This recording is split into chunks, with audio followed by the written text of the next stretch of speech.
So ഇനി മുതൽ നമ്മൾ ഒളിമ്പിയാഡ് എക്സാമുകൾക്ക് വേണ്ടിയിട്ടുള്ള ക്വസ്റ്റ്യൻസ് ഇത് സ്റ്റാർട്ട് ചെയ്യാണ്. അപ്പോൾ എന്താണ് ഒളിമ്പിയാഡ് എക്സാം, അതിന് എന്തൊക്കെ പഠിക്കണം, എങ്ങനെയൊക്കെയാണ് അതിൻ്റെ കാര്യങ്ങൾ എന്നെല്ലാം ഡീറ്റെയിൽഡ് ആയിട്ട് പറഞ്ഞുകൊണ്ടുള്ള ഒരു വീഡിയോ നമ്മുടെ ചാനലിൽ മുന്നേ ചെയ്തിട്ടുണ്ടായിരുന്നു. നിങ്ങളെല്ലാവരും കണ്ടിട്ടുണ്ടാവും എന്ന് വിചാരിക്കുന്നു. അപ്പോൾ ഒളിമ്പിയാഡ് എക്സാമുകൾ അല്ലെങ്കിൽ ഇതുപോലെയുള്ള ഏതൊരു കോമ്പറ്റീവ് എക്സാമുകളാണെങ്കിലും അതിൻ്റെ ഒരു മെയിൻ സ്പെഷ്യാലിറ്റി എന്ന് പറഞ്ഞാൽ നമ്മൾ സ്കൂളിലെ എക്സാമിന് എഴുതുന്ന പോലെയല്ല. സ്കൂളിലെ എക്സാമിൽ നമുക്കൊരു ക്വസ്റ്റ്യൻ ഉണ്ടാവും, നമ്മളത് ഡിസ്ക്രിപ്റ്റീവായിട്ട് ഒരുപാട് കാര്യങ്ങൾ എഴുതി വെക്കും, ടീച്ചർ ഇവാലുവേറ്റ് ചെയ്യും, A+ ഇട്ട് തരും, അല്ലേ? ഇതാണ് സംഭവിക്കാറുള്ളത്. പക്ഷേ ഇതുപോലെയുള്ള ക്വസ്റ്റ്യൻസിന് ഒബ്ജക്റ്റീവ് ടൈപ്പ് ക്വസ്റ്റ്യൻസ് അഥവാ മൾട്ടിപ്പിൾ ചോയ്സ് ക്വസ്റ്റ്യൻസ് ആണ് വരിക. 4 ഓപ്ഷൻസ് ഉണ്ടാവും, അതിൽ കറക്റ്റ് ഓപ്ഷൻ മാത്രമാണ് നിങ്ങൾ മാർക്ക് ചെയ്യേണ്ടത്. നമ്മൾ ഫൗണ്ടേഷൻ കോഴ്സിൽ പഠിക്കുന്നവർക്ക് എല്ലാവർക്കും കൃത്യമായിട്ട് അറിയാം എന്താണ് മൾട്ടിപ്പിൾ ചോയ്സ് ക്വസ്റ്റ്യൻസ് എന്നുള്ളത്. കാരണം അവരുടെ എക്സാമുകളെല്ലാം നമ്മളൊരു നാഷണൽ ടെസ്റ്റിംഗ് ഏജൻസി ചെയ്യുന്നത് പോലെ, അതായത് NTA നടത്തുന്ന അതേ ഫോർമാറ്റിലാണ് നമ്മൾ അവരുടെ എക്സാമുകളെല്ലാം നടത്താറുള്ളത്. പുതിയ സ്റ്റുഡൻസിന് വേണ്ടിയിട്ടാണ് ജസ്റ്റ് ഞാനൊരു ഇൻട്രൊഡക്ടറി ആയിട്ട് പറഞ്ഞത്. അപ്പോൾ ഇങ്ങനെയുള്ള ക്വസ്റ്റ്യൻസ് ആകുമ്പോൾ ഒരു സ്പെഷ്യാലിറ്റി എന്ന് പറയുമ്പോൾ 4 ഓപ്ഷൻസ് ഉണ്ട്, അതിൽ കറക്റ്റ് ഓപ്ഷൻ മാർക്ക് ചെയ്താൽ മതി. അപ്പോൾ നിങ്ങൾ ഏത് മെത്തേഡ് ഉപയോഗിച്ചു, ഏത് ഇക്വേഷൻ ഇട്ടു, അല്ലെങ്കിൽ എങ്ങനെയൊക്കെയാണ് നിങ്ങൾ ചെയ്തത്, അതിനൊന്നും റെലവൻസും ഇല്ല. നിങ്ങൾക്ക് ഏത് മെത്തേഡ് ഉപയോഗിക്കാം, ഏത് രീതിയിൽ വേണമെങ്കിൽ പോവാം, ഏത് കോൺസെപ്റ്റ് ഉപയോഗിക്കാം, ആരും ഒന്നും ചോദിക്കില്ല. ഫൈനൽ ആൻസർ കറക്റ്റായിട്ട് കിട്ടിയാൽ മതി. അപ്പോൾ അതുകൊണ്ട് തന്നെ ഇത്തരത്തിലുള്ള ക്വസ്റ്റ്യൻസ് ഇടുമ്പോൾ ആ ക്വസ്റ്റ്യൻ ഇടുന്ന ആളുകൾ ശ്രദ്ധിക്കുന്നത് എന്താണ്, നിങ്ങളുടെ ടാലൻറ്റ് ചെക്ക് ചെയ്യുക, നിങ്ങളുടെ കോൺസെപ്റ്റിൽ ബേസ് ചെക്ക് ചെയ്യുക.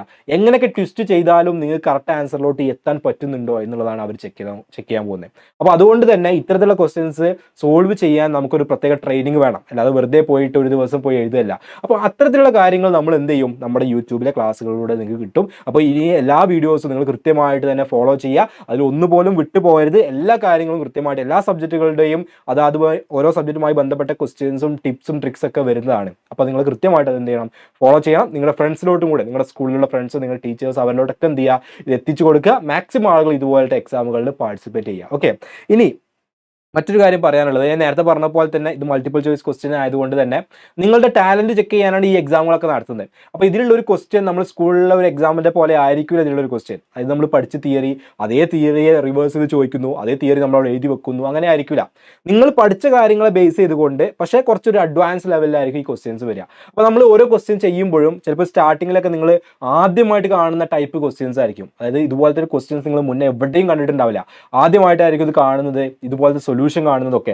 പക്ഷേ നിങ്ങൾ മനസ്സിലാക്കുക, ഡീമോട്ടിവേറ്റഡ് ആവാതെ ഇതിലെ കോർ കോൺസെപ്റ്റ് മനസ്സിലാക്കി, നമ്മൾ കൃത്യമായിട്ട് പറഞ്ഞു തരും, അത് കൃത്യമായിട്ട് മനസ്സിലാക്കി അത് പഠിച്ച് ഇതുപോലത്തെ ക്വസ്റ്റ്യൻസ് പ്രാക്ടീസ് ചെയ്യുന്നവർ മാത്രമാണ് ഒളിമ്പിയാഡ് പോലെയുള്ള ഇന്ത്യയിലെ പ്രസ്റ്റീജിയസ് ആയിട്ടുള്ള ഈ എക്സാമുകൾ ക്വാളിഫൈ ചെയ്യുന്നത്. അപ്പോൾ നിങ്ങൾ കൃത്യമായിട്ട് ആ ഒരു മോട്ടിവേഷൻ കീപ്പ് ചെയ്തുകൊണ്ട് തന്നെ ഇത് നേടിയെടുക്കണം എന്നുള്ള ഒരു ഉറച്ച ബോധ്യത്തോടു കൂടി തന്നെ നമ്മുടെ കൂടെ കൂടുക. നമ്മൾ നിങ്ങളുടെ കൂടെയുണ്ട്, ബാക്കി കാര്യങ്ങളൊക്കെ നമുക്ക് വഴിയെ പഠിച്ച് പോവാം. ഓക്കെ, അപ്പോൾ ഒരു ക്വസ്റ്റ്യൻ ഇവിടെ കൊടുത്തിട്ടുണ്ട്, നമുക്ക് ആ ക്വസ്റ്റ്യൻ ചെയ്തുകൊണ്ട് സ്റ്റാർട്ട് ചെയ്യാം.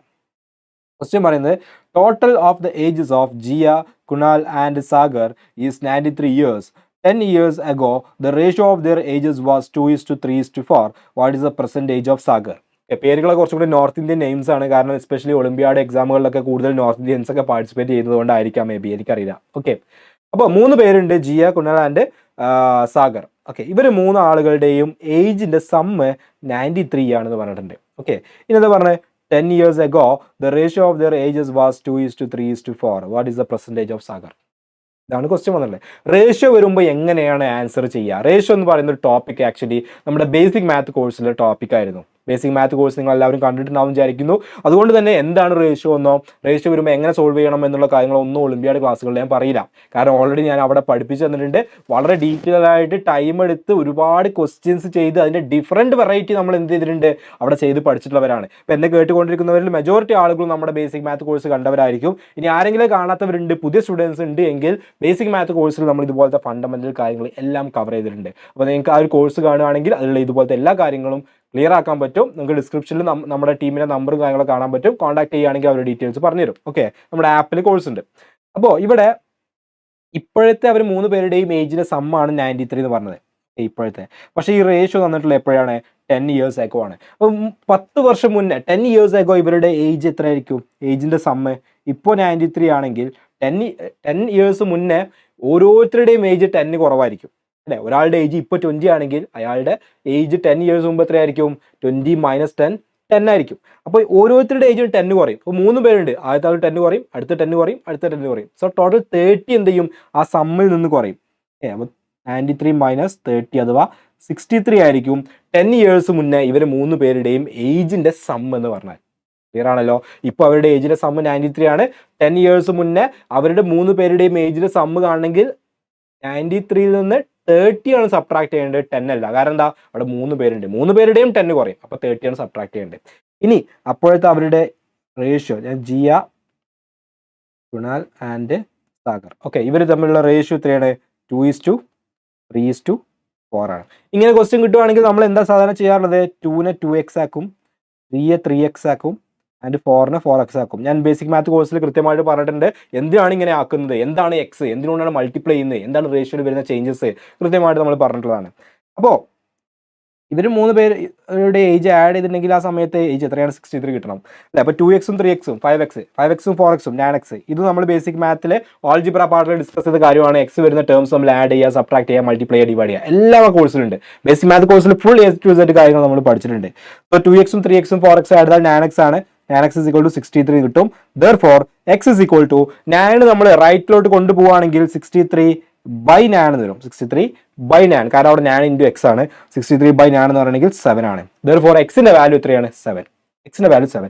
നമ്മളോട് ചോദിച്ചത് what is the age of Sagar എന്നുള്ള, സാഗറിന്റെ ഏജ്, സാഗർ എന്ന് പറയുന്നത് ഇയാളാണ്, അയാളുടെ ഏജ് 4 ആണ് റേഷ്യോയില്. അതിന് നമ്മൾ വാല്യൂ ആക്കി മാറ്റുമ്പോൾ 4x ആണ് അല്ലേ? അപ്പോൾ 4x, എക്സിന്റെ വാല്യൂ 7 ആണെന്ന് കിട്ടി. So 4 into 7 is equal to എത്രയാണ് വരിക? നമുക്ക് 28 എന്ന് കിട്ടും. 28. പക്ഷേ ഈ 28 എന്നുള്ളത് എപ്പോഴത്തെ ഏജ് ആണ്? 10 years മുന്നേ ഉള്ള ഏജ് അല്ലേ ഇത് കാര്യങ്ങളൊക്കെ അല്ലെ? ഈ റേഷ്യോ തന്നത് 10 years മുന്നേ ആണ്. ഈ സമ്മ് 63 പറയുന്നത് 10 years മുന്നേ ആണ്. ചോദിച്ചത് what is the present age of Sagar, സാഗറിന്റെ ഇപ്പോഴത്തെ ഏജ് അപ്പോൾ എത്രയായിരിക്കും?